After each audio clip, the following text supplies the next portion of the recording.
নিয়োগ দুর্নীতিতে এবার প্রভাবশালীদের জিজ্ঞাসাবাদ। প্রার্থী তালিকা ধরে উঠে এসেছে প্রভাবশালীদের নাম। প্রভাবশালীদের জিজ্ঞাসাবাদ এবার নিয়োগ দুর্নীতিতে।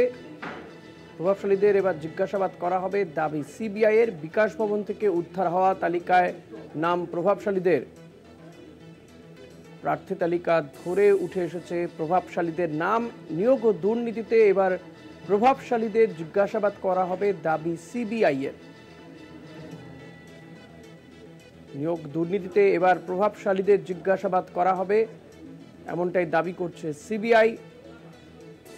প্রার্থী তালিকা ধরে যে প্রভাবশালীদের নাম উঠে এসেছে, নিয়োগ দুর্নীতিতে পার্থই মাস্টার মাইন্ড দাবি সিবিআই এর। চাকরি প্রার্থীদের নাম দিয়েছিলেন প্রভাবশালীরা, আর এবার সেই প্রভাবশালীদেরকে জিজ্ঞাসাবাদ করতে চায় সিবিআই।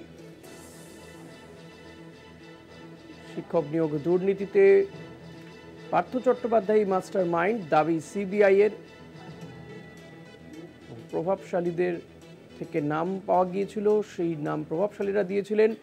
এবার প্রভাবশালীদের জিজ্ঞাসাবাদ করতে চাইছে কেন্দ্রীয় তদন্তকারী সংস্থা সিবিআই।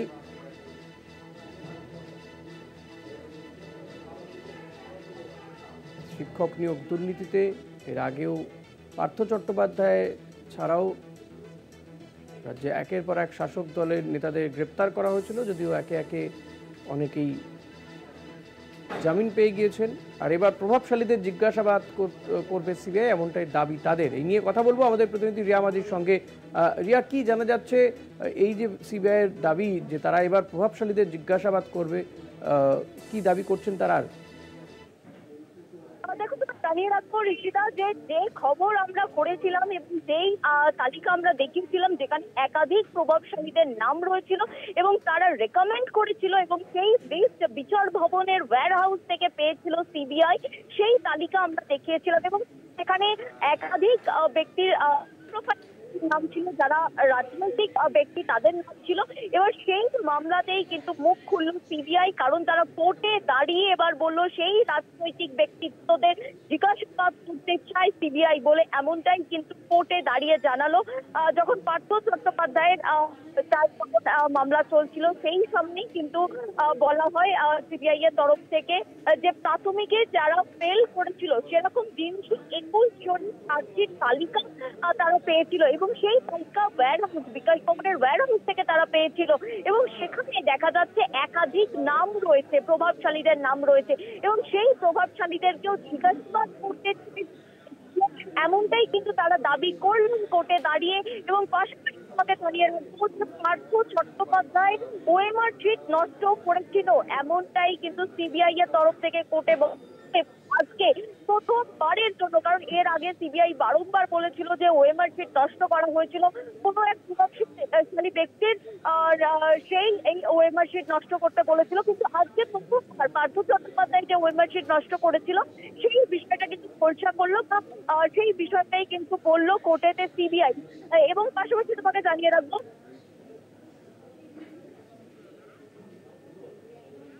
রিয়া, শোনা যাচ্ছে আমার কথা? ঋষিরা শোনা যাচ্ছে? হ্যাঁ, প্লিজ।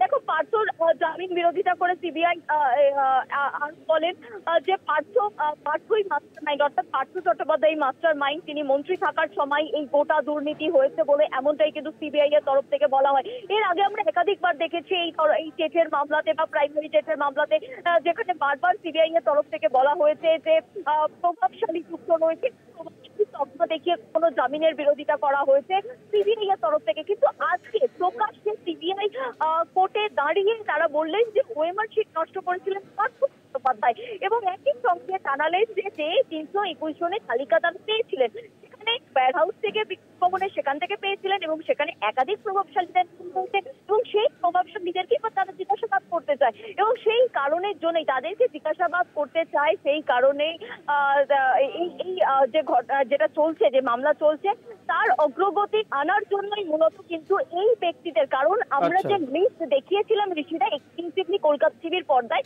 যেখানে আমরা দেখিয়েছিলাম তৃণমূল কংগ্রেসের রাজনৈতিক ব্যক্তিত্ব এমন নয়, কিন্তু বিজেপিতেও যারা রয়েছে তাদেরও কিন্তু এরকম প্রভাবশালী প্রভাবশালীদের নাম সেখানে উল্লেখ ছিল এবং যেখানে তারা রেকমেন্ড করেছিল নাম, এবং সেই তালিকা ধরেই সেই ব্যক্তিদেরকে জিজ্ঞাসাবাদ করতে চায় সিবিআই এবং বলছে তারা কোর্টে দাঁড়িয়ে এবং একদম প্রকাশ্যে তারা কোর্টে দাঁড়িয়ে এই বিষয়টা বলে বিচারককে।